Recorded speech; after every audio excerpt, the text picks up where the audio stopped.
I want to see if I can share my screen. It does say screen share. Host disabled, participant screen sharing. Damn it. Okay. Well, okay. I'll. We you can splice in this picture, but it says Tokyo Olympics. Chinese nationalists turn on their athletes. The pressure on, and this has come from BBC, the pressure on Chinese athletes to perform has never been higher. Anything less than gold is being seen as unpatriotic, furious nationalists online. And this is fascinating because this is what East Germany did. This is what the Soviet Union did. It's a metaphor, our performance at the Olympics, this game that really nobody else is watching because it's a pandemic year. It's not getting its ratings. Yet here we have this communist country that we've been funding because we want cheaper Nikes, because we want cheaper electronics. They are telling us what to do. We have a wrestler apologizing in Mandarin, and it's affecting, they're dictating our policy on a corporate level. And we could do one of two things. We could say, no, we're a democracy over here. We don't believe that you should use slave labor. We don't believe that you should take an entire population and imprison them because of their religious beliefs. And in return, the Chinese government says, well, you want access to $1 trillion market, don't you? Don't you? And we always cave.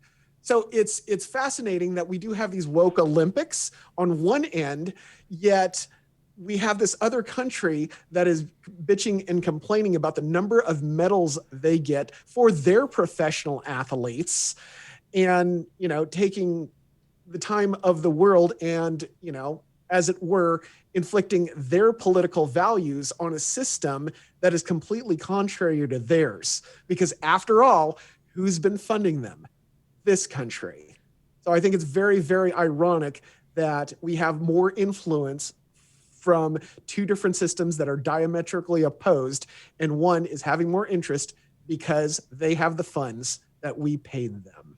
So you're talking about West Taiwan, right? West Taiwan. Oh yeah, and we can't even speak the truth.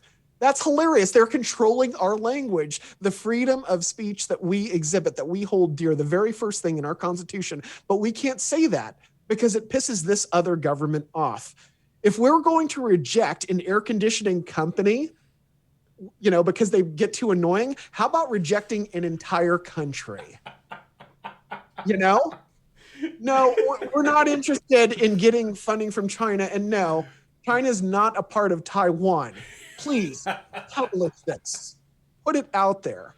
I will give my name. And I don't want to see any funding at all. Keep me out of that, what the hell, Suicide Squad 3. I'm not SAG anyway. Yeah. How come people don't stand up to it? And it's because of that $1 trillion market. Well, if we have a platform right here, I want to say that no, we're going to exercise our First Amendment right. We're not going to accept advertising from this country. And we're going to espouse what we feel, and we're going to use our First Amendment right for something other than placating to a government that is kind of contrary to our beliefs of freedom.